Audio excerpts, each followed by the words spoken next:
got some good stuff out of that. Yeah, just keep rolling. We'll run it back. No matter. One thing I say is that's the mistake a lot of people have. Because I've done the flips. But I'm telling you that passive income, that buying a property, fixing it up, putting a good tenant in there, keeps my understanding as in I do not buy anything unless somebody else is going to pay for it. Absolutely. It's a great That's way what to I live. live by. It's a great way to live. It's crazy. You know, my wife was saying the other day, like, oh, honey, you know, I need a new car. I think I want, you know.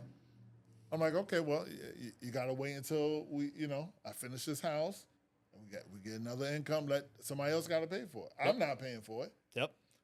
But when you're doing the flips, you know, people want the quick money, but they don't think about the tax implications on that. You know, like you lose money that can really be going in your pocket. You don't pay taxes on debt. So you just make sure you get people qualified to pay your debt. Yep. They don't teach this stuff in school, They don't man. teach that, man. They don't teach that. I'm telling you, I teach my kids all the time, man. You know, and I wrote some of the stuff in the books and this and that, but I'm telling you, if people get that understanding, you will make so much money and be comfortable at that. Yep. Because, you know, times are different, man. The times that we live in is different. It's not like before. Times is different now. So you got to be able to, if you can get access to, like you were saying, 100,000 cash free. Like you don't need, like, no taxes on that. On a cash out refi. Cash out refi, right? And then have somebody else pay for it, and you make a profit on top of that. Come on, you can't. You're making money three ways. Dude. It's a grand slam. You're making money equity, you're getting cash in pocket, and you're not paying taxes on it. And appreciation. And come on, man. Come on. And you're making money from the rental income. Yep. So it's covering your debt and whatever extra, like, okay, prime example. Say you make, okay, I'll give you a prime example. All right. I can tell you this on several different properties. Okay, one, I make, I'm charging rent-wise, I think the mortgage on the property for my debt is only, I think it's $1,100 maybe. I think it's a little, maybe $1,027 or something. Okay. Right? But my rent, I'm charging them is $2,150. So you see the cash flow? Mm-hmm. So they're paying my debt, and I'm getting an extra almost $1,100 in my pocket every single month. Yep. It's a beautiful thing. And the property goes up in value. Mm-hmm. So it's a win-win, man. You can't, now that could cover a new car, it can cover another investment property, it can cover whatever, you know, lifestyle, whatever I want to do. Yep. So imagine if you duplicate that 10, 15, 20 different times. Come on. Now you understand why Trump is paying $750 in taxes a year when, you know, everybody else making not even a percentage, 1% of his money, and they're paying a higher percentage. 38 to 45% taxes. Yep. It's crazy. Well, that's the thing, though. So much of it does come down to financial literacy, right? And it's like, for probably most of the people that are watching and listening to this, everybody in the real estate space has a base level of understanding of the tax advantages and benefits of it. But there's so many people out there that don't realize how closely accessible it is to them too. You know, it's like, it's not, you know, I'm a high school dropout, dude. You know, it's like, I didn't have to go get a PhD to do the shit that we're talking about. You know, like a lot of people think that it's so far out of their reach, and it's really not. That's kind of the thing that I like to harp on a little bit. It's like anybody can do it. People think that you or me are special because of what we're doing. It's like, no, man, anybody can do it. Like there's so many ways with low cash, house hacking, right? Finding a private investor to lend you money to do a deal and you do some sweat equity, whatever. There's so many ways to get in. You know? Man, now you hitting you just playing the drum now, man. Because when you talking finding, okay, let's talk about the fact that when people, the average Joe, the average working hard 9-to-5 person, it's easy But you got to understand, it does come with work. Of course. This is But not everything does. everything. Yeah, you got to be built for. You got to be determined. Whatever your dream is and what you're trying to accomplish, you just got to put in the work. You put in the work, it's gonna pay off. Yep. Then you can really take time out, put your feet in the sand, put your toes in the sand, and be able to enjoy your hard work, your labor. Yep. But you can do it. And that's why when I wrote the first book, I purposely made it because it's more the fact of anybody as a first-time home buyer or first-time investor, you can make it. It's just it's simple. I even shorten it to the fact of it's only a 45-minute read. The reason why is because I know me, when I was coming up, I was not a big reader. Yeah. Yep. But when I first started out in this real estate thing, man, I used to attend the things at Jacob Javits Convention Center, the guys when they were talking about the different tax deeds, the different ways of buying no money down real estate. I'm sorry. I meant to cut that off. Those type of events. And they were selling booklets that was like so thick, it would take you a lifetime to read. Yep. That just didn't interest me. Yep. It really didn't. And so as I finally eventually started to dib and dab and try to get a better understanding, I started losing interest because the information was just too much of it, too much information. So when I finally first got my first investment property, right, and it was kind of like a little hack, right, house hacking, but I was able to get a property, and the only reason why a person at the time, I didn't have the knowledge, all the information at my first property. I just had enough to get me in the door. Mm-hmm. Once I got in the door, I was like, wait a minute. So I can do this? 3.5% down? And then I can either take money out or I can sell it. Then I could keep going. But I had to learn that. That was a learning process. Yep. So you got to be willing to learn. You got to be willing to ask questions. Because if you just sit there and try to figure it out yourself, it's going to be very difficult. Yeah. Right? And if you try to learn everything before you actually do anything, you're never going to do shit. You're never going to do it because you're going to think, oh, wait, it's too hard. Wait, no, I can't. I don't have the time for that. And there's so many variables and there's so many this and so many that, man. It's like being a quick start really is helpful in a lot of things related to real estate. Because the reality is, I don't know a whole lot of people, going back to the whole timing and holding something for a long period of time. I know guys that bought houses in 07, 08, right at the height of everything, and then it crashed, and they held on to it because they didn't want to sell and take a loss or anything. And, fast forward to today, it's like they basically became an accidental landlord, so they didn't know anything about it. They certainly weren't a professional, right? Exactly. They weren't good at screening tenants. They weren't good at anything. Yeah. And that was their only rental. But here we are all these years later, and they're like, dude, I got a couple $100,000 in equity. So to me, it's like, if you can fuck up and make a couple $100,000, now it took time, right? It took time. Everything takes time. Money does not grow on trees. It's not going to happen like that.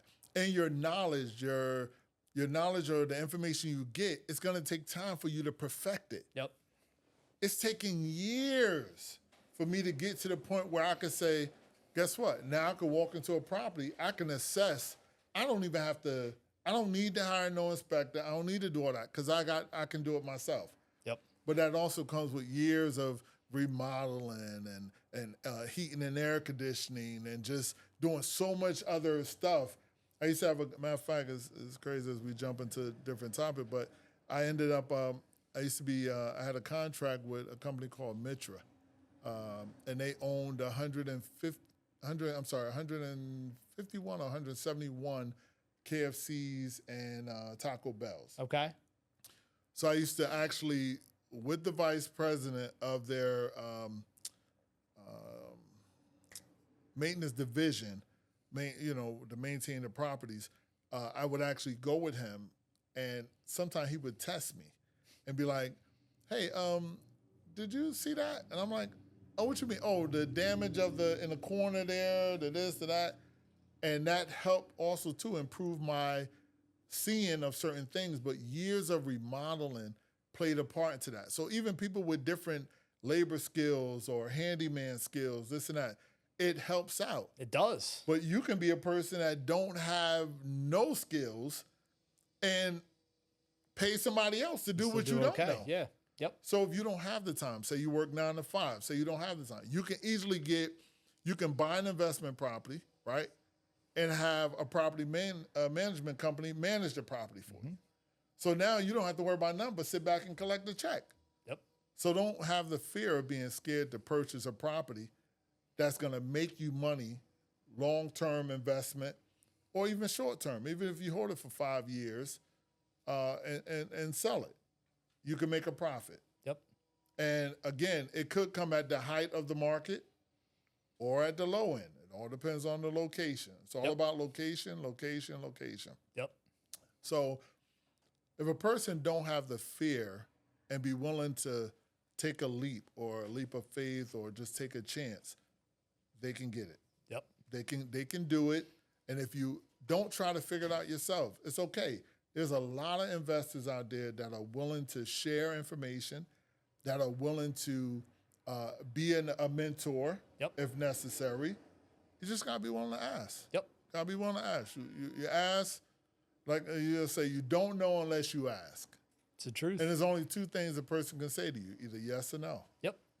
So what are you going to accept? How many more no's you got to get before you get a yes? Yep. It's all about trying. Yep. You know? Yep. And so many people are so afraid of the mentoring thing too. And it's like, I have no shame in it, man. Like, I hired a mentor when I first started and everything, and it was more money than I could really afford at the time. But I also knew in the back of my mind that one mistake could cost a shitload of money, like buying the wrong deal, not looking at something right, not analyzing, whatever it is. It's like you can make a mistake that costs a lot of money. So for me, it was like, oh, that's certainly worth the investment. You know? Yeah. Mentorship is something that I will always say it saves you time. Absolutely. Now, you might find somebody that's willing just, okay, now remember back in the day, they used to have things called interns. Now, I don't know if they still do that now, but most time people want to get paid for whatever. But of course, people wanted to intern for free. That means work for free just to get the knowledge. Yep. Get the experience, get the knowledge. Once they got that, then now they could go to somebody and say, listen, I got this experience. I want to get paid. Yep. So now if you ask a potential investor, hey, how did you do this? Or how did you get to this point? Or, hey, what about this? Or what about that? Asking certain questions, key questions, that could actually help you. Absolutely. And it's not necessary to say that you have to pay everybody, but sometimes it's worth paying. Absolutely. To be able Everything's situational. Yeah, every situation is different. And remember, you're taking away people's time from them making their money. Yep. So in some situations, it's okay to pay. Yep. But it'll be worth it because guess what? Time is what is more important than money. Yep.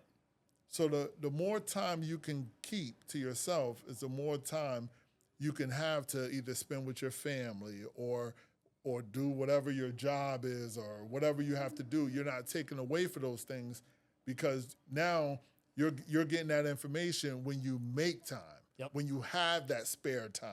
Yep. But you've already paid for it or you've already requested it, and that person, that mentor, was okay with it. So now they're willing to work with you on your time. Yep. You know what I mean? Based on the situation. So there's ways around it that you don't have to get trapped in the thought of if I can't, if it's too difficult, or maybe you might have a nervous condition. Maybe you just overthink things. That can be a hindrance to you. Yep.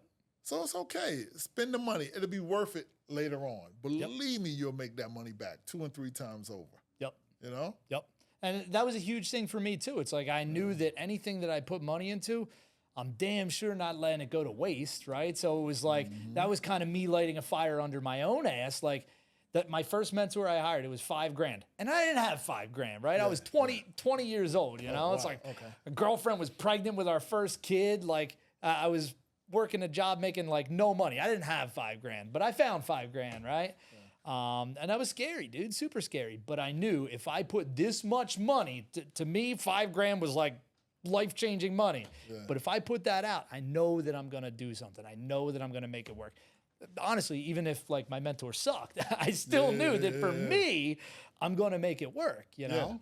Because it's like you're paying to commit yourself to something. Yep. Because if you don't see the value in it if somebody just give it to you. Dude, oh my God. If you pay for it, your money, your hard-earned money. How many friends have you had over the years that love what you've done and the life you've made for yourself, and they ask you questions on what to do and you've helped them and they've never done shit? Oh my goodness, man. Listen, you know how many times, you know what I say about that? Is that sometimes I've gotten so used to it now, I can sit and listen to a person talk, and I just sit there and I say in my mind, I don't say it too loud, but I'm like, they just want to hear themselves talk. Yeah. Because there's no motivation there. There's no, you're not determined to live your dream or make things happen. You're excited for the moment, but it comes with actions. Yeah. You gotta be willing to do it, man. Yeah. You can't just be excited for the moment and talk about it and take no action. You just, oh man, it's sad that people are like that, but they can change their way of thinking, man. It's all here. It's mental when you're dealing with any type of investing, whether if you're doing stock market, real estate, businesses, anything you're investing in, it's the mentality. It's a mind state. You got to change that first. Because all that talking, you're just hearing yourself. You're wasting time. Yep.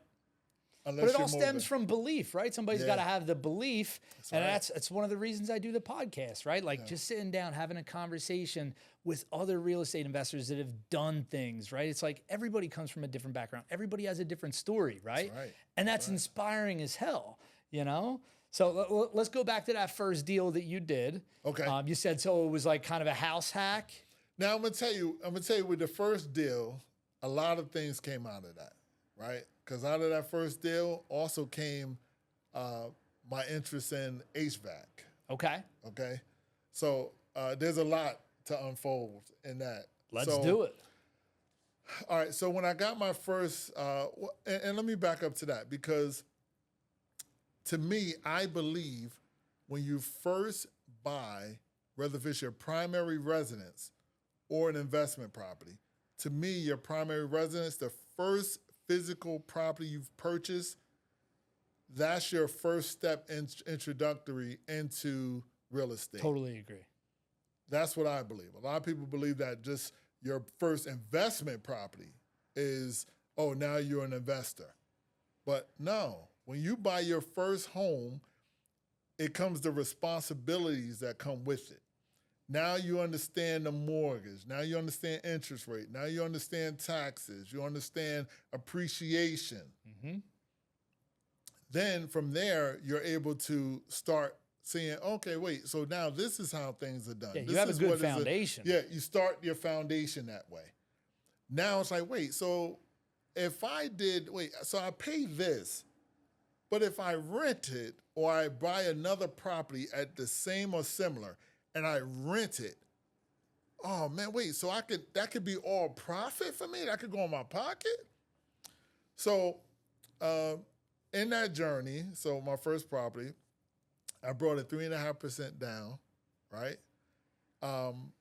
There's a little bit more behind all of that too, because it was more like I'd learned that I didn't want anything in my name, right? But then I learned later, again, the whole first-time home buyer process. Remember, things changed after the whole market collapsed, the banks going crazy, mortgages. Yep. There was a time where you had a no-doc loans. You had stuff where you can just it didn't matter. You can just say, hey, boom, boom, boom. Ninja loans, no income, no job, my goodness, right? 100% financing. You were getting all kind of 5-1s, arms, 3-1 arms, all kind of stuff was out there. Yep. So when that market kind of collapsed, right? So now here's the opportunity. You can buy a home, first-time home buyers, whatever, 3.5% down. And so you don't have to come out of your pocket with so much. And remember, values of homes were not as high as they are now. Mm-hmm. So it was a little bit affordable and easy. Come on, putting 3.5% down on a property was not difficult. It wasn't too hard as it would be now. Yeah. Putting money down. Different. Yeah. Different times. So I learned too about, even though I was in remodeling, I had my own remodeling business as well at the time. And I already had my primary residence, you know what I mean? So I was already into it, but I figured a way of how to get into the program again legally, without being any conflict or any situation. Yep. So learning how to deal with the township, inspections, this and that, getting stuff that done. That was like, at first I thought it was like, this cannot be. But come to realize it wasn't just me. They were doing that to everybody, right? But good thing is being involved in certain areas and knowing certain people, especially, this is another point I have to bring out. I don't care if it's your councilman, the city, the mayor, anybody in the political, I would say, or management level of the township, city, wherever you're located, you need to get to know these people. You have to get to know these people. It's all about being in the right place, being in those events, being at relationships. Those relationships. Yeah. Right? So now it's like, well, listen, here's the situation, boom, boom, boom. Now you get to conversate with people and know what's going on. So, and continue to ask the questions, and that's what I did. So now I was able to have this property, renovated it, right? Passed inspections. When I questioned something, all I had to do was call the borough manager. She became like a good buddy of mine. I knew the sheriff. Nice. You know what I mean? So I was able to, those relationships, very important. It's huge. And couple of situations I learned from that where, and I was able to learn about insurance because a tree fell in the backyard. Okay. Which I'm like, man, how am I going to get rid of this stuff? This is a big tree. Come to find out, it was a cherry tree. I didn't want to pay thousands of dollars to have it cut up and taken out of here. So what did I do? This was when Craigslist or OfferUp, one of those just came out. Okay. And it became like kind of popular. So I was like, wait a minute, let me just put this on here. Man, a guy came out. I had no clue at the time. The guy came out, took the tree for free. Really? But I had no clue. I lost money on that deal, and I'm going to tell you why. It was a cherry tree. What is most quality furniture made of? Cherry. I wouldn't have guessed that. Yeah, see, neither did I. But that's something you learn. Okay. I could have sold that tree instead of having somebody come out and remove it for free. He probably cut it up, took those pieces, sold them to a furniture place or a tradesman that do with wood, carpentry. Somebody could have made a table, anything out of that, and made big money. Yeah. You can go on Home Depot, Lowe's, any of these places and buy cut up cherry wood for smoking, for your barbecue when you're grilling. But you don't know what you don't know. There you go. See, so there's quite a few things I picked up along the way. Yeah. Well, it's impossible not to. Exactly. Because it's a learning process. Again, it's a learning journey. It's a journey. Yep. To get to where you want to be, it's a journey. All right. So, and I also, so I had to pay, I'm going to tell you this. So the mechanical side of it, I had to actually, I got a guy to come do the heating and air conditioning for me, right? Because the township required me to do it, change it, whatever. I was like, okay, doing inspection, it's fine.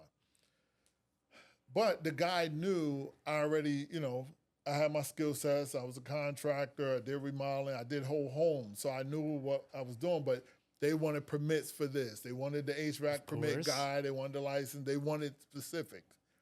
Not to speak on that What year township, was this, by the way? It had to be 2006, maybe. Okay. Maybe 2006. Okay. 5, 6, somewhere around there, right? So I said, look, man, to save me money, I can move the water heater. Like they wanted it 10 feet from the HVAC system. They wanted it closer to the stack for the vent pipe. For at that time they built the cinder blocks for the exhaust out for the chimney. Right? Yeah. So I said, okay. So he was like, look, don't worry about it. You can do that, and then I'll just do the system. So I had to put him I didn't have him put the condenser in. I just had him put the furnace and the coil, because eventually I'll put the AC unit, and he ran duct, whatever. So the guy told me that when he went to get the permit and had everything done, he said the township inspector, which now I actually know him and we're good associates, he said that, man, why didn't you charge, because he charged me $4,200 at the time. He said, man, you could have, why you ain't charge him $7,800? He was like, shut up, man. Yeah, so he's like, why you ain't charge him $7,800? So my guy told me this. And I said, wait, so you're telling me to install this, you could have actually charged me and made a profit. Light bulb. Of another almost $4,000. Yeah. Right? Just for doing this? He said, man, Shawn, you got the skill sets too. You can do this. Like, you're technically inclined. Like, you can do it. I said, really? He was like, I said, so how would I? Man, he told me I went, looked into the school, man, and I ended up graduating 4.0 GPA. I had graduated summa cum laude. I took it serious. Beautiful. I got the President's Award. I wasn't there to play games. But I remember when I was there, the director of the school for that department, he said, if you want to, through a company, but if not, on your own, you can easily see a year over 200K. So anytime I hear numbers in a conversation that's a little high, my ears perk up a little bit. Oh, yeah, very much so. So I got involved. I did it, and that's what took me to the top with that when I graduated. So I learned HVAC from that situation. From that house, and that also propelled you into going to school, doing, Yes. So I took a little, that helped me there. Added to the repertoire, as they say, right? So, but then there was always journeys. There were situations in there. Like, I had tenants. The first set of tenants I had in there, no. Let me start with the first girl. I rented it the first time. Some guy came with her. I was a newbie. I had no clue. This guy was running game. I had no clue. So I get a call one day from the neighbor and from the police department. Some guy kicked the door in. Come to find out, because she started not paying her rent. She just got, the money up front from, I guess, community action, to pay. And there's no disrespect to community action. They help out, which is very helpful. Yep. But anyway, so they ended up, there was a problem with that. So I had to get her out. The next tenants came in. Their relationship was fine for a while. We talking a good 10, 11 months in. They were doing well, paying on time, everything. Then I got the call. There was something happened where they were having relationship problems, broke up. All right. And then, so one day, I had to come by just to do something in the plumbing in the basement or something. I opened the bathroom basement door because I'm like, why is it locked? The guy was growing weed in the basement. I'm like, man, that can't go. Like, you gotta get this. You got 24 hours to get this out of here. If not, you gotta go. Ended up, let me see. I would say probably by that week, made Again, relationships. Was able to get them out of there quick. No hesitation. After that, it was such a learning. I had learned so much from my first property, and from being an investor / landlord, that it helped me on my next purchase. But I turned around, I ended up selling it. Now, I kicked myself in the butt for that, because to this day, if I would have held on to that property, I would have made, oh man, just to think about the numbers give me a headache. Yep. All because I was like, oh, I'm fed up. Is that what it was? Like mostly like you were emotional, like, man, I dealt with some shit. The first 2 tenants I got, you know, my second one's growing weed. This is gonna be a mess. Yeah. And I was like, I'm done. And I sold it. And I'm telling you, but it's a learning lesson. And that's where determination comes into play. Because if you're committed to something, no matter how many times you fail, you will pick yourself back up. You will be determined until it gets right. Yeah. You know what I mean? And that's what I did. At first, I held off a little bit. Wasn't too long. Just held off for a little bit. I was like, man, I'm done with this. I can't. And then one of my buddies, I got to say, Zaire, he was already doing well. And he kept saying, man, like, yo, don't give up. Like, you gotta be determined. Like, come on, you can do it. You can get it. And you're gonna have these problems. Yep. And I never looked back. After my second one, I never looked back. I love it. And over 48 plus, now if we counting doors, it's different. Yeah. You know, if you counting doors, which a lot of people do, but you counting doors, I couldn't even tell you the amount of numbers, because I've had 15-unit apartment building. I've had doors. Yep. So I've had doors, but just so many properties later, it's like, I'm so glad I didn't stop, because it pays off in the long run. Yep. That's where the long-term holes come from. Yep. You know? Long-term determination. It's almost like when you're in a job. If you stay there, the long-term goal for people that are committed to a 9-to-5 is, let me work for 30 years and then I retire, because of the long-term goal. Yep. The longer I work, the more money I can get back, pension and retirement and stuff like that. Well, the longer you hold, the longer you stay in the game, the more wealth you'll build for you and your family and whatever determinations or goals you have. Yep. So it's the long-term game. If you want to be in the short-term game, that's fine. Everybody goes and, it's different. Yep. But it's about sticking into it. Yeah, and it doesn't matter what your goals or what your vision is anyway. You're going to encounter punches along the way, man. It's like you're going to get kicked in the teeth. It's going to happen no matter what. Yeah, it's like you kind of just got to get conditioned to that, right? You got to get your ass beat on a deal or two. And then now that becomes the baseline for you. And it's like, oh, well, if this is the worst that can happen, it sucked. I lost money. I dealt with some crap. I was stressed out. It sucked. Yeah. But if that's the worst that can happen, what's it matter? Yeah, it's almost like you had a job, right? It's almost like when you had a job. You're going to run across managers, people, employees, work associates that even in your job, the SOPs, whatever you're working on, you're going to run across situations where you're not happy. Yeah.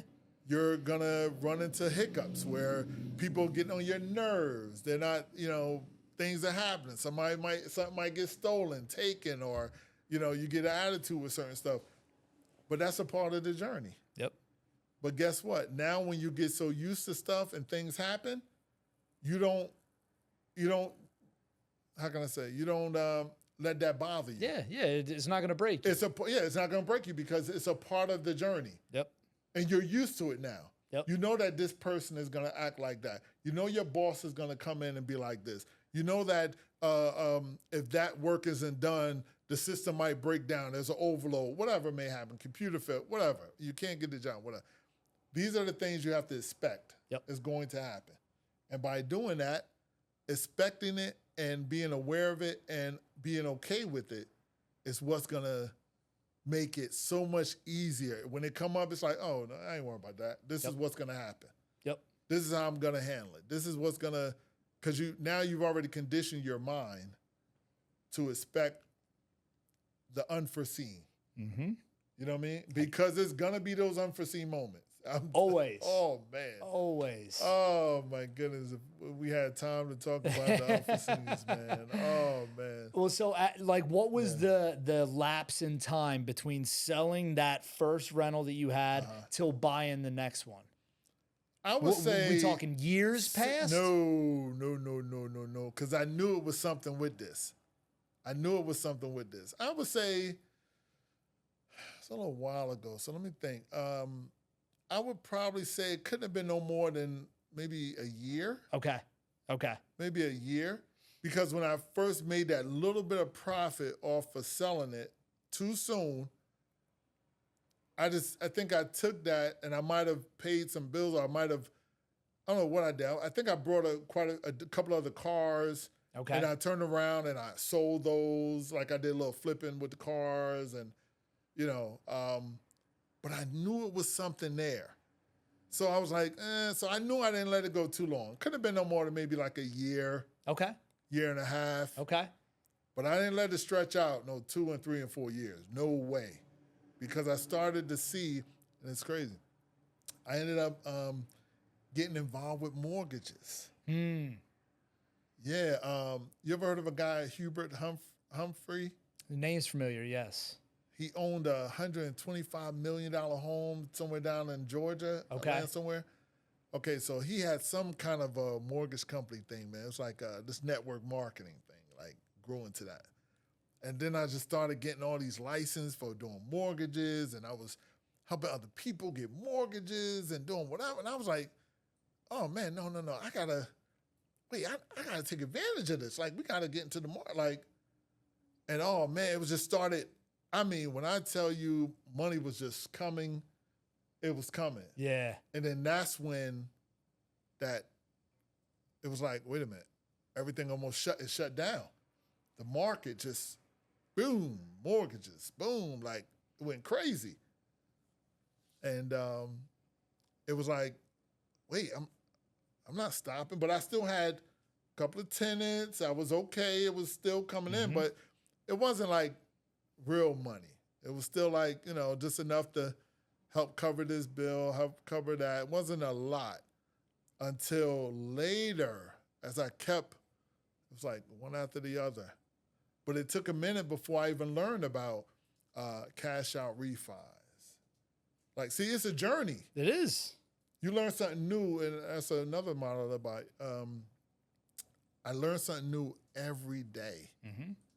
That's why I'm always got my ears. I'm listening. Yep. Because I want to learn. I don't care what. Like, even if I think I know. Yep. All right, let me go see what he's talking about. Because I'm quite sure he knows something I don't know. 100%. It's so funny, man. I talk about this all the time with people in the office and friends of mine, that it's like the more I've learned that I don't know nothing, man. And I've done a lot comparative to somebody that's never done anything in real estate, right? Yeah. And with all the deals that I've done, dude, I don't have that much of a competitive advantage over somebody that's been in the business for a year. You know why? Because shit's changing all the time. Every day things are changing. Yeah. What we used to do for marketing 5 years ago is different than today.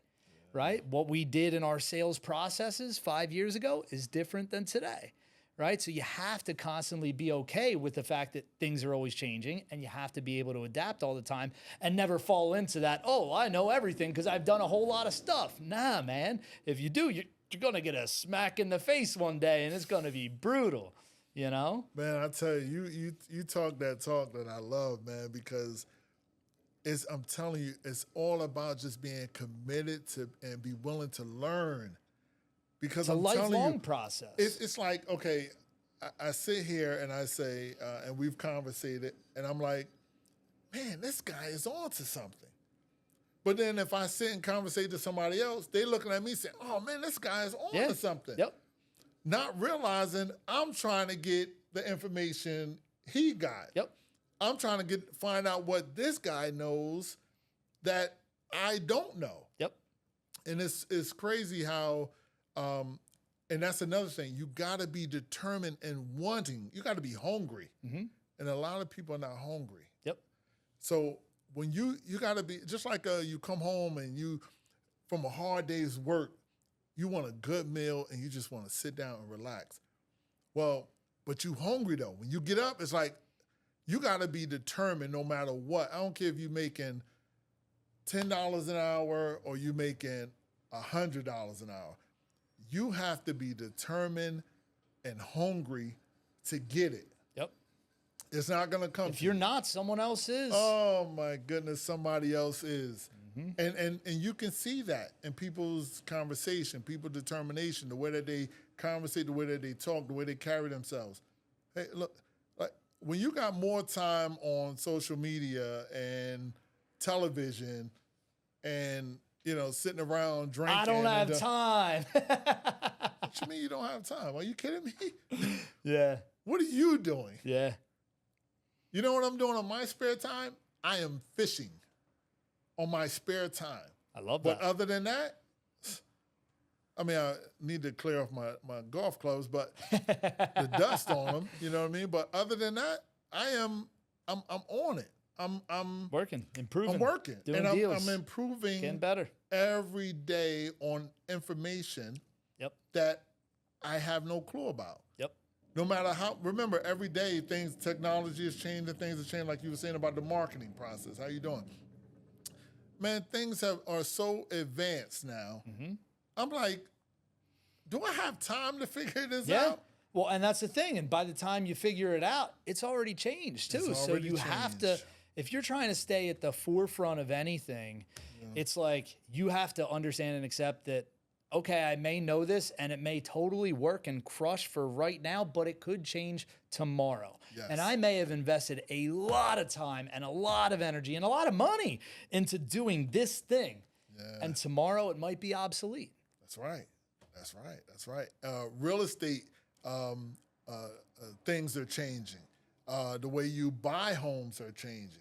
The mortgage programs are changing. Yeah. They're talking 40-year mortgages now, like on the residential man. side and everything. Yeah, Like, even buying a car. Yeah. Like, come on, you know how hard it was to get like a 60-month loan? Now they 72. They making sure things are more accessible for you so they can make more money. Yep. So at what point are you going to make the change to understand how you can also make money like they're making money? That's right. That's right. It's not just all about the big corporations and the bigger companies or the guy that's making, $1 million a year. Mm-hmm. You don't have to be making $1 million a year to be comfortable. Yep. If you're making $5,000 a month right now or $2,000 a month right now, what if an extra $1,000 a month can help you out? Mm-hmm. That can change your whole dynamic of your situation. Yep. An extra $1,000, an extra $5,000, whatever makes your household or your situation better for you and your goals. Yep. But it's just all about taking action. Mm-hmm. And you got people out there that's willing to they have so much information and they're willing to share it. Yeah. That's the You know? truth. They're willing to share it. So that's what made me say, hey, look, let me just make it simple as possible for the person that don't care to be reading or don't have or think they have, hours a day to be reading a book or even listening to radio or whatever. That's why I try to simplify it in the book. 45-minute read, because I know me, I don't want to be there all day. Yep. I want to get right to the point. You ever hear people where they read stuff and they say, well, I just read the introduction and then I get right to that one part, or either I get to the end and I'm done. Yep. Because a lot of times people don't have patience these days and they don't have time or they don't make the time. Yep. So that's why I made that, like I said, a 45-minute read. I love that. And very simple, to the point, it's like there's no way you cannot read that book and not know that literally how to buy a first-time home or buy your first investment property. I love that. From start to finish, from finding the right interest rate, finding the right closing company, title company, finding the right property, finding the right location, even property management. You know what I mean? How just to understand when you buying a property, how what's the purpose? Why would you even want to buy an investment property for the first place? Like why? Why would you even want to do that? Why would you pull out thousands of dollars to buy something? What's the purpose? When you could just go ahead and rent an apartment, but you don't really understand why renting an apartment when I'm only paying to light the $1,200. fire. It's to light the fire. To light the fire. You got to spark it somehow. Yeah, that's right. It's a reason for everything. You just got to know what reason is the difference between you renting an apartment or buying a house or buying an investment property. Why is that? I love it. So tell me, what was so you wrote the first book, and where can people find that, by the way? You can go to flippinghardbooks.com. You can go to flippinghard.com. You can get it on Amazon. It's out there. Amazon. I'm an Amazon guy myself. So tell me about the second book. Okay, now that's the secret sauce right there. That's the $1 million. That's the $1 million secret right there. Judicial sales. Yeah, that's the $1 million. Like you got to go through the first levels first. Like, sure. You know, that buy your first property, go through a couple of things, understand, the whole investment process and why you're buying the property and how to gain the value of the property, maximizing the dollar. And you've gotten out of your rookie stage. I would almost say too, sophomore stage. Fair. Now, when you get to like the junior and the senior, now you're dipping into the judicial sales. Okay. Now, you got all different levels of foreclosures, all different levels of sheriff sales, things of that sort, right? But why I wrote the book about judicial sales is because I got to shout out Tom. Tom is my guy. All right. Now, that's a whole nother, that's a story. I don't know if you want me to get into Tom who? I can't remember. I got to put you on the spot because you had to shout him out. Listen, so if I'm gonna shout him out, then you got to give him a minute. Let me go to mine. Let me get Tom's last name. Tom is my guy. Biemel, Biemel. Okay. Okay. He's an investor, right? And I'm gonna tell you how. If you mind, if we got time to talk about that. Okay. So, Tom, if you watching this, you was always my guy. And actually, in the book, I actually wrote a letter to him in the book because he changed basically changed my life. Mm. All right. So, how the story goes is I was at it was an auction for supplies, like building materials that I attend. And so one day during the auction, I remember it was cold because they had like the torpedo heaters going on. Yep. Because it's in a warehouse, big warehouse, and people was gathered around waiting for the auction to start. So I remember sitting in a little section area where everybody was gathered, and this guy, he was on the phone, and he wasn't too far away that I couldn't hear his conversation. He was a little loud. But I heard him say some numbers. I can't remember the numbers, but I know it was in the thousands. And he was like, oh, yeah, something about, we need to, for this, and, well, maybe we could spend about maybe 20, 30,000, something he was saying. And I was like, wait a minute. Did he just say a number that I think he said? And so I got up and I kind of like got a little closer to kind of hear the conversation, which By the way, I'm not nosy. It's just numbers. And so them ears were tingling. Yeah. My ears started like, you know what I mean, getting that little feeling inside.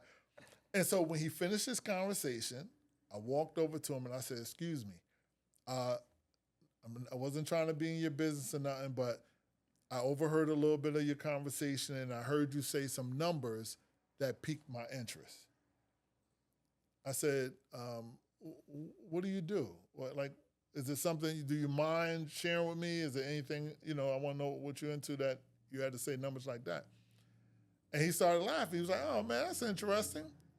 And so he says, he said, "Yeah, well, I was talking to my brother. He's on the other side of the building, and we were talking about some material stuff for one of our warehouses that we're doing construction in." And I said, "Oh, so you're into real estate?" And he said, "Yes." And he said, "Yeah, I own quite a few properties. I got some commercial buildings and stuff, whatever." And so he said, "Oh, so what do you do?" I said, "Well, I have quite a few properties. I have about 8 properties, and I also do heat and air conditioning, whatever this and that." And he was like, "Oh," he was like, "So how are you buying your properties?" And I said, "Well, I find good deals, still in a deal, or either I've gotten some off the MLS, and I've also brought from auction.com a couple of properties."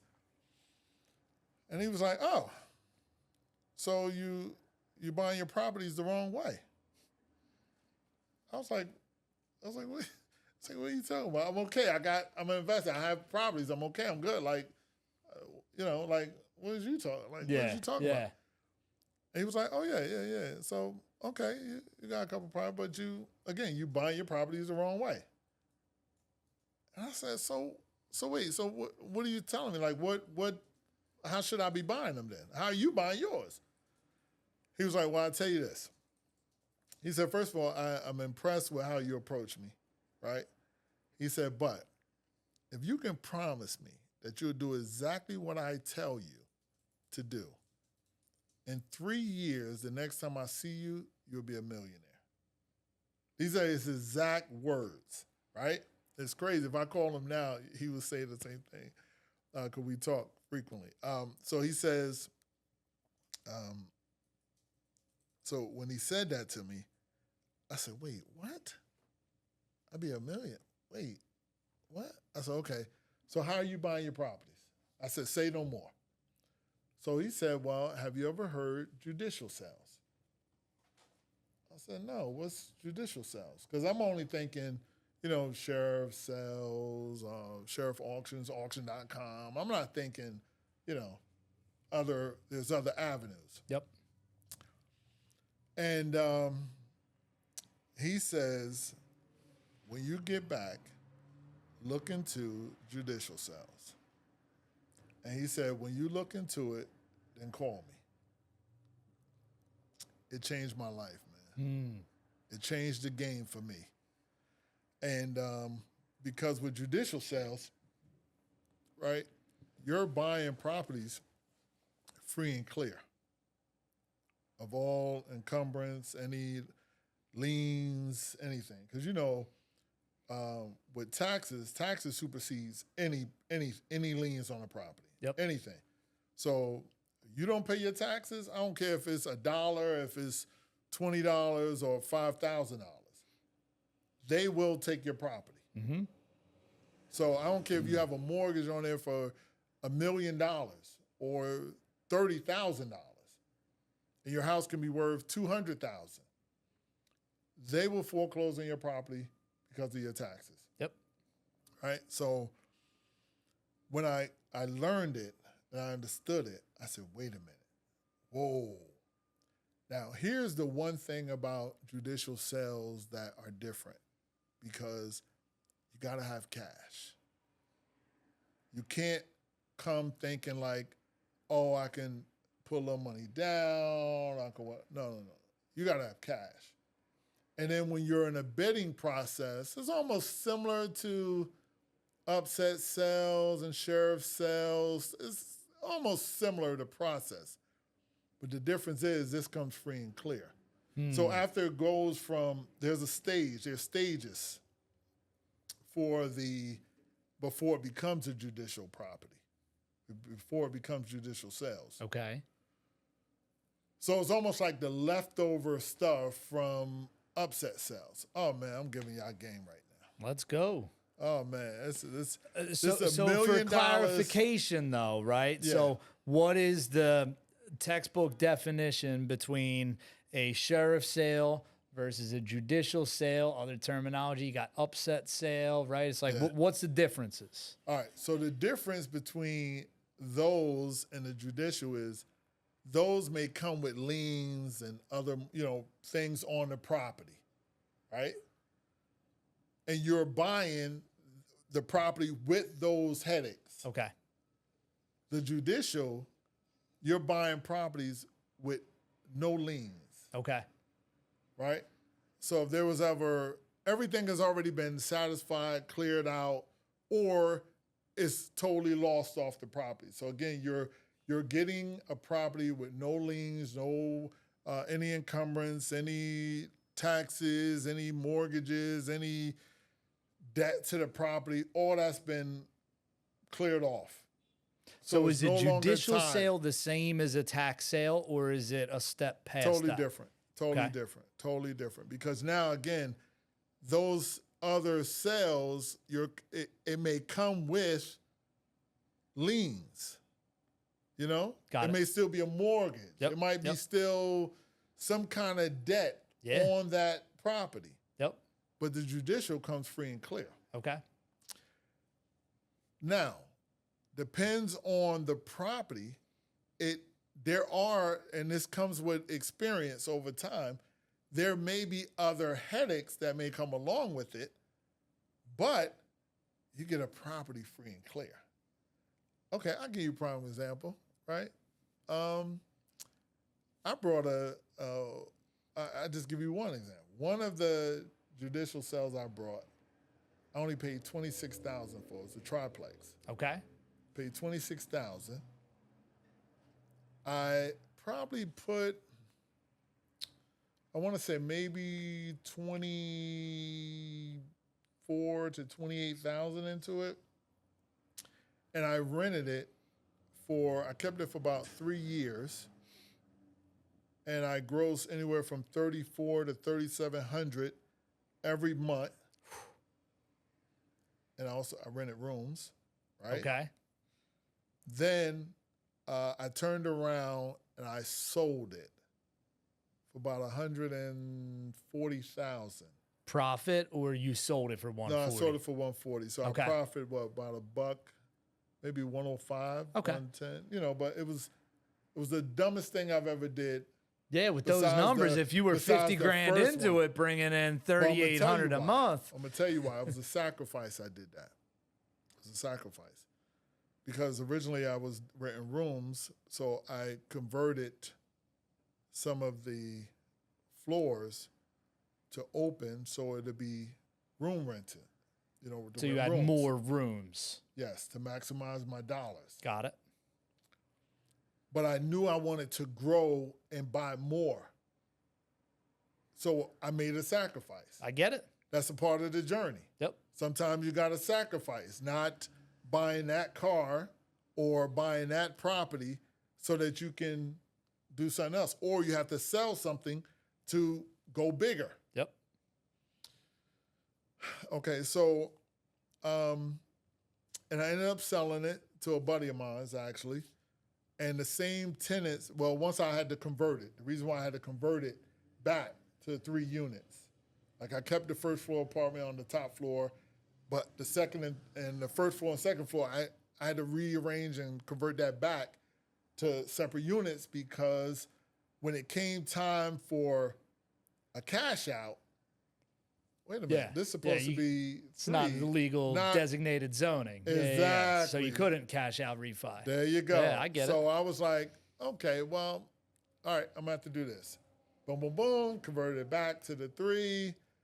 And what I did was my buddy was like, look, I want it, because he had already had, I think he was like on his second property. He wanted something like that, which will really catapult him to the next level. So he ends up still to this day, the same tenants that I put in there Really? are still there to this day. Wow. And that's been maybe it's about 7 years, that's about 6 years now, 6, 7 years. COVID you better get a Christmas card every year from him, dude. COVID threw me off. COVID threw me off with the years. I get it. So anyway. But that was one that you bought at a judicial sale. That was just one that I brought. Okay. Oh, yeah, man, please. You go to a judicial sale. If you got the money, you can buy, Yeah. 2, 3, 4, 5, 6. I've been to judicial sales where, okay, I'm telling you, we're going to talk about this all day. I got so much information to give you. All right, so, I've been to judicial sales where you can buy as many as you want, as long as you have the cash. So do you need the cash that day? Because I know at like tax sales, regular sheriff sales, it's like 10% down that day and then close within whatever, a week, 2 weeks. No. There's no 10% down. No. Okay. You have to, it all depends on the county that you're buying from. What happens is you have to, depends on the county, depends on their tax sale, their processes. You have to either pay that day once the auction is done. Okay. Once it's over, as soon as it's over, you go right to paying. Got it. But I've also been to some that soon as you bid and you've won that bid, you got to go pay. Then I've been to some where you bid and you have up until 12 noon the next business day to pay your balance. Got it. Because most of the time they don't accept cash. Yeah, okay. Okay, now that's or only business checks ones. or anything. Certain ones, they don't accept cash. Yeah. But I've been to some where literally I've purchased 11 properties in one judicial sale, and I literally had to have a backpack full of cash. I love it. Oh, yeah. So imagine me was just buying 11. Imagine those. I was there when a husband and wife and other people were buying 20, 30 properties. Yeah. But you got to have that cash right then and there. Yep.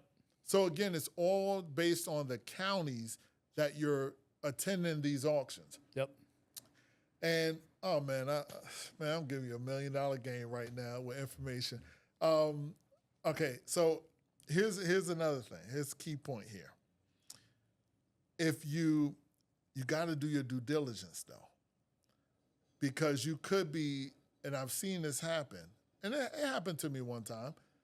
Brought a property, and after seeing 88 properties in 2 days before the auction,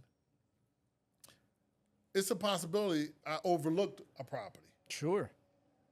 So one property that I ended up buying, I only saw from the front and through the windows because legally you're not supposed to enter these properties, right?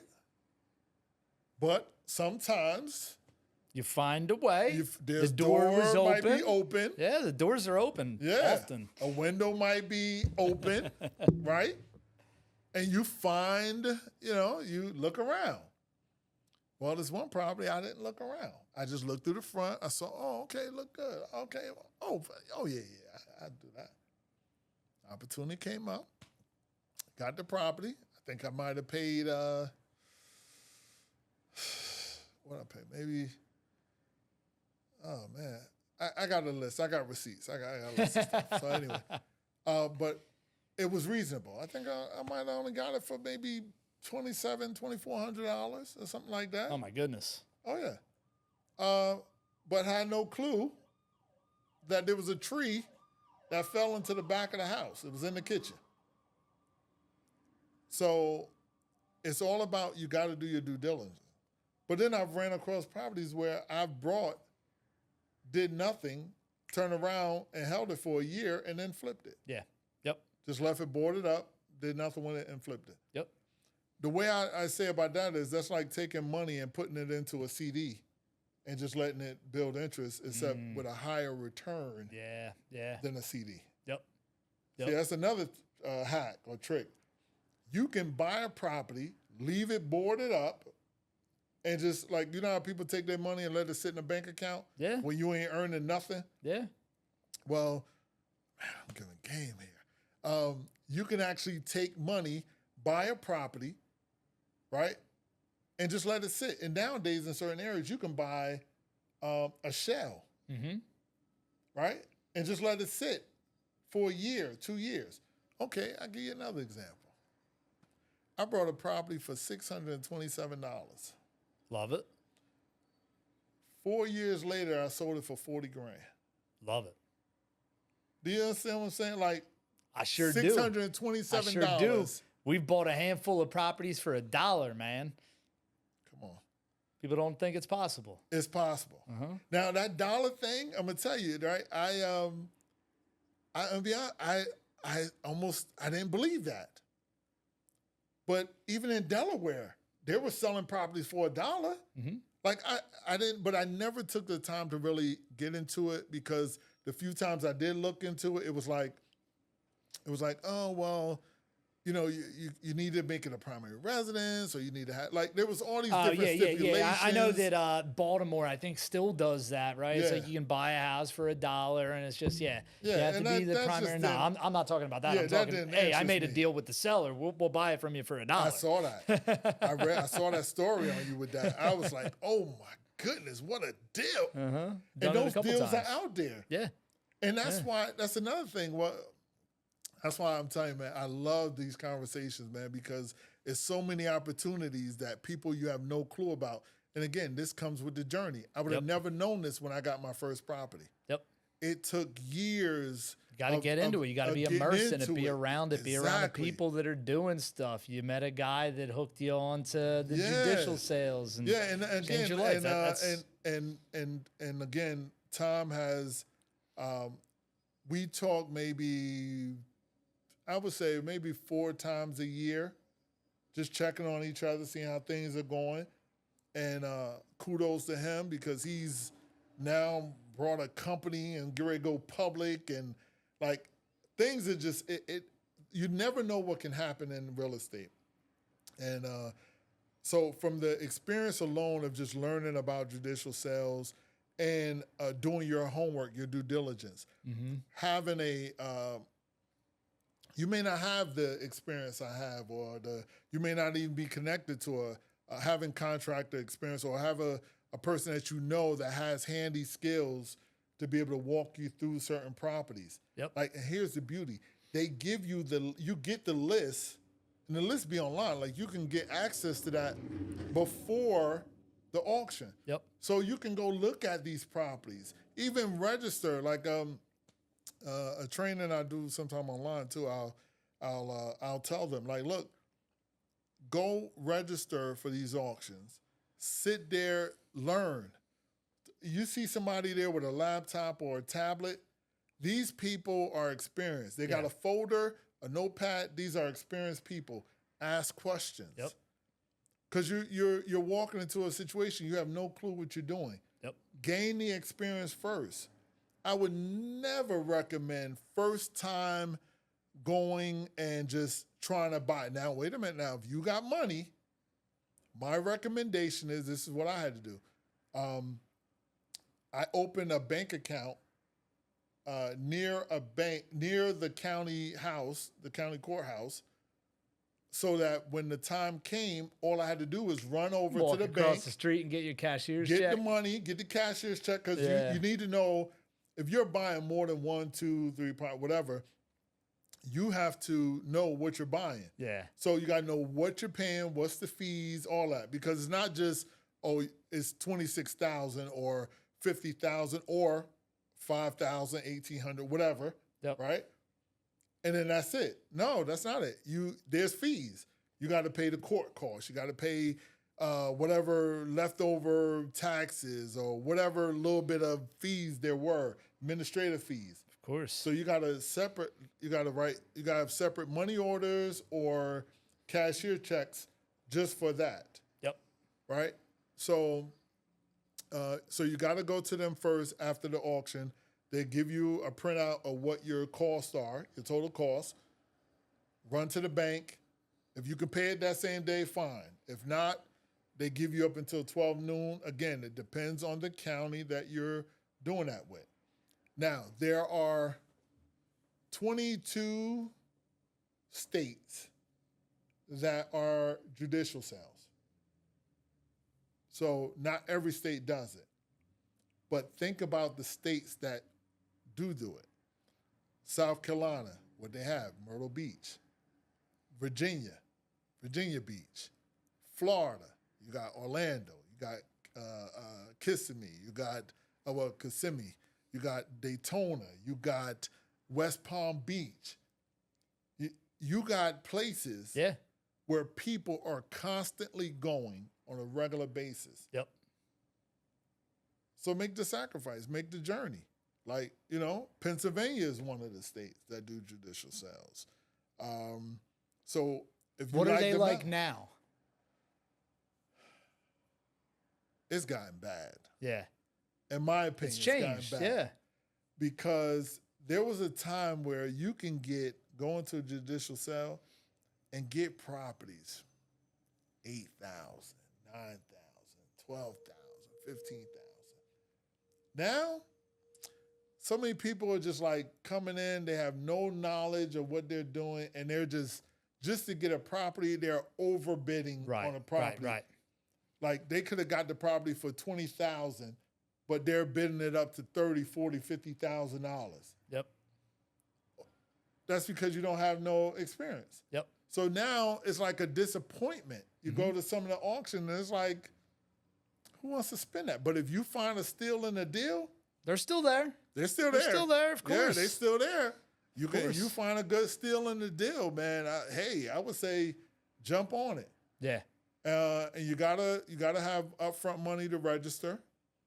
Some places, some counties charge $600, some charge $1,000. Again, it all depends on the county. And the beauty about judicial sales is they only happen once a year, but they're in every single county of the state. Got it. So if there's 12 months in a year, but I know typically most of them around April, May, June, because that's typically when you're finalized of your property taxes. Okay. Because typically your school tax comes, I think, in September. September, yeah. Yeah, like September, October, Mm-hmm. that time. But so once you don't pay everything by February, I think it is, or the end of January, after a 2-year period, you've already got your notice after January 30th. Like, look, your thing is going to go to auction. Yeah. Yep. So those are the right times. And again, you can always see the properties before auction, and as long as you register, you can bid. Mm-hmm.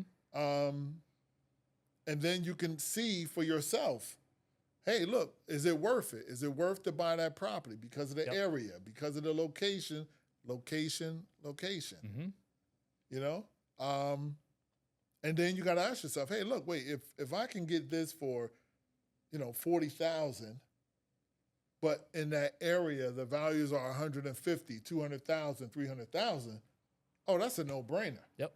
So even if you got the house, sat on it for a year, 3 years, 5 years, and just paid the taxes, here's another thing. Oh, this is $1 million game right here, right? And I'm doing this because of you, Drew. I love it. Okay? I love it. You're getting this information because of this guy right here. All right. Please understand, when you bid on a property, especially a judicial sale property, I don't care if it's $1,000, $20,000, or $100,000 property. The assessment is going to be based on the taxes or the amount that you paid. Wait, say that one more time. Okay, so here we go. Now, let me give you a prime example, right? So you'll understand what I'm talking about. I bid it. I got a property. Let me make sure I go back, get the similar close to the numbers. Okay. A property I brought for 54,000. Well, I actually own two on the same block, right? After I can get into all the other numbers later, but it's now worth, by the way, 185. Okay. But not knowing or understanding you. This is why you need to get a good accountant or whatever to know this stuff. But the tax bill that still comes off of that property is based on what I paid. So they reassess it based on what you purchased So my for. tax bill on that property is only, I want to say $23. Jesus. Yeah, probably $23. Wow. So you're 23 saying and some change. yeah, that's small enough to call it nothing. I've gotten a tax bill one My time God. that was only like $3 and some change. Wow. Now, don't quote me on this, but potentially what I saw, what I remember, yes, I've gotten a property tax bill for $3 and some change. So when you're purchasing at the judicial sale, they're going to automatically reassess it based on what you purchased for? Okay. Or you still have to appeal and say, hey, look, I bought for this number. You have the assessment at $300,000. All I can tell you is I've received tax bills based on what you purchased I for purchased it as the for. assessed value. And the tax bill has been incredible. Okay. Amazing. To where you don't even believe it. That's crazy. No. Delaware County? Crazy. All I can Different tell counties? you is different counties do things differently. Sure. Yep. And so don't quote me, but maybe off the record. Off the record. I will show you something that might blow your mind, but again, numbers change. You know what I mean? Sure. Yep. Yeah. So what's next for you? What's next for me? More rentals, more flips, more fishing. You know what I'm into right. You know what I'm doing right now. I'm really contemplating. I want to. What's been going through my mind now is I want to sell 75% of my portfolio, and I just really want maybe apartment complex or a apartment building. Okay. One or two, then I'm done. I just want to do maybe one or two flips a year. Okay. Okay. And maybe 2 or 3 flips a year, and that's it.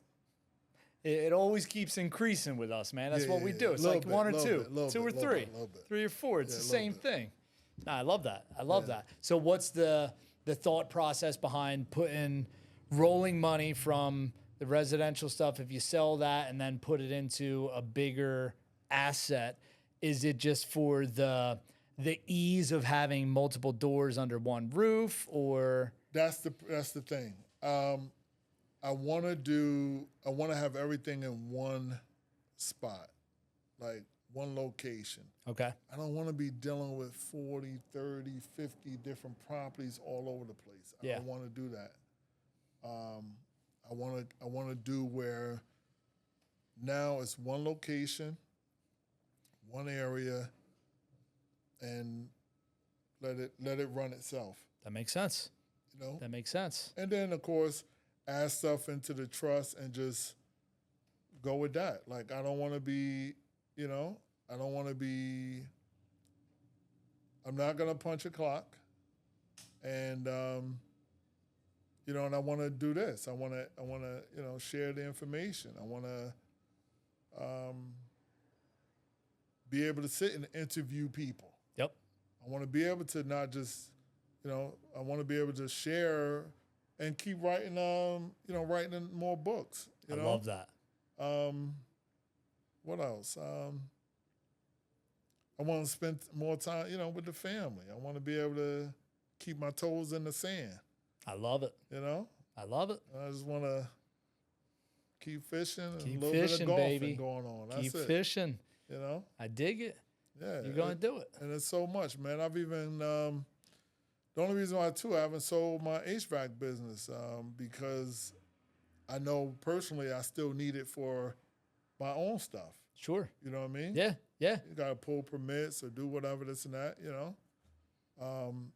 That has done well for me as well. You know, 5-star rated. You can Google it.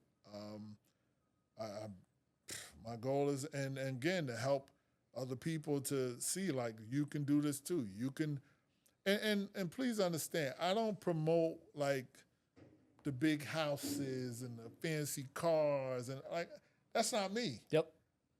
I'd rather buy an asset than something. And not to say now, even with cars are no longer really an asset if you take advantage of the different platforms where you can, you know, rent the vehicle, you can do certain things, share, whatever. So, and I've always believed in the model. I don't want to buy anything unless somebody else is paying for it. Yep. You know, I like buying assets. You know, I like involving myself in the stock market. I love investing in real estate is the number one thing for me. I don't care. I don't even see nothing different but real estate. Yeah. You know?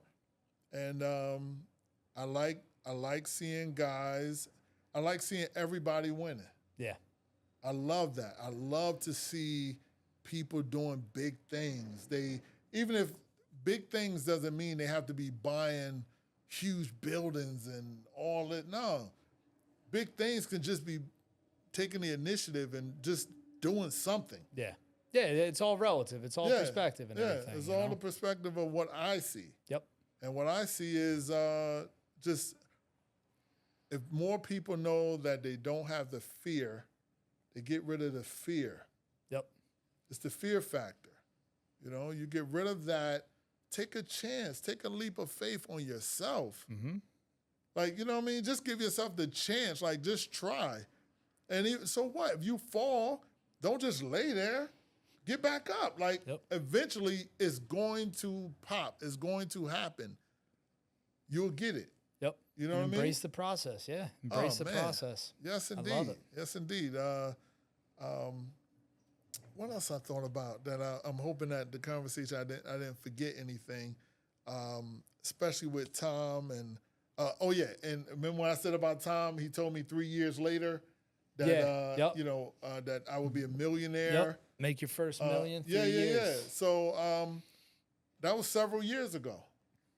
You know what I mean? And I've thanked him ever since. Yep. And that's why I wrote that letter in the book to him. You know? Was it less than 3 years or more? Less than 3 years. Love it. Love it. Because I was hungry. And again, it's not, now there's a difference. You know, you may have $1 million, you might be a millionaire, but that doesn't mean you have to have $1 million in the bank. Right. Yeah. You know what I'm saying? Yep. You can build a million plus. People would just say primary residence could have $1 million, you know, worth of most don't. Most of net worth. I mean, most don't, but most don't. You know, net worth. Yeah. You know what I mean? Yep. And but I appreciate him for that. Yeah, that's huge, man. I appreciate him for that because it changed the game. It changed the way I looked at, you know, how I buy properties. The other opportunities that are out there. Yep. You know what I mean? Because that's when you're narrow-minded. Give you another prime example. I used to always, I believed in staying in my lane, right? So if it was something that I was not familiar with or I didn't really dug into before, I would not do it. Yeah. Do the deal. I don't know anything about it. I don't have the time to invest in it. I'm not interested. Seller financing. I'm telling you, I would have kicked myself so many times that I said no until the moment I said yes. When I said yes, I realized, wait a minute. Wait, you telling me I can set my own terms? I can be the bank, the mortgage company? That blew my mind, man. It's the only thing better than being a real estate investor is being the bank, right? My mind. Being the bank. So anytime a seller financing deal come my way, long as it's on my terms, I'm going with the deal. I'm going with the deal. And when you can set your own interest rates, you can set what you want, like what you want to do, how you want to set it. You can craft it however you want. Yeah. You structure the deal that works for you. Yep. And if they're interested, believe me, they will take it. Yep. Amazing. So it's so many avenues, so many ways of getting into real estate. And what I thought was, why is it that people get so caught up and they see other people like buying properties and they're like, oh man, I don't have the money. I can't do it. I don't make enough money to buy that. No, you can wholesale. Yeah. All you got to do is know how to talk. Dude, that's it. At the end of the day, it's like everything comes back to the core foundational skills, right? And no matter what happens, no matter what changes, like we were talking about earlier, because everything's always changing all the time. Now, technology, AI, it's going to change more rapidly than ever before. But guess what? Still, the most important thing will be, actually, it'll become more important because more people are going to shy away from it, is just communication. That's it. You can start your own business if you want, or just do 1 or 2 deals a month. Yep. And all it is I'm gonna give your audience one game. It's the easiest way to do it to start, right? And that's what leads me back to how when they used to say, hey, you can do no money down, get into real estate, no money down, right? Yep. Okay. So if you send out, right, this is just the start, first initial thing that I always recommend. If you get in your text message, you create a text message that says, listen, my name is such and such, and I'm getting myself involved with real estate, and I'm looking for anyone that's interested in, maybe selling a property or getting rid of a property. If you know anybody, let me know. You can send that text message to your hairstylist, your barber. Start with them first, because those are the people. They're talking to people. That's always talking to people. Because remember, I've always said this, a barber and a hairstylist are the 2 main people that are your therapist, your maybe confidant. Bartender too, right? They are your confidant, like I said, they know everything about everybody, because when people sit in those chairs, they have nothing but time. So all they doing is talking. Yep. Oh, how you doing? How things are going? Yep. And then when they really get to know you, they telling you all your business. The customer is telling you all their business. Yep. Oh, this happened. So remember, every day, unfortunately, it is what it is, but people die, people lose their jobs, there's divorces, there's all situations, people inherit properties. Yep. They don't know what to do with them. They don't know, they want to get rid of them. All they want is the cash. Yep. A lot of people want to deal with the traditional they don't process, deal with the man. traditional process. Yep. All they want is just the cash and run. Quick money, get me out. Yep. Prime example. Lady I bought a house from, I paid $72,500 for it. She inherited from her sister passing. She didn't want to do nothing with the property. Now that property is worth $279,000. Beautiful. You understand? Yeah. So all because if you take a chance and be willing to either put the risk in, put the work in, you can find deals like this. Yeah.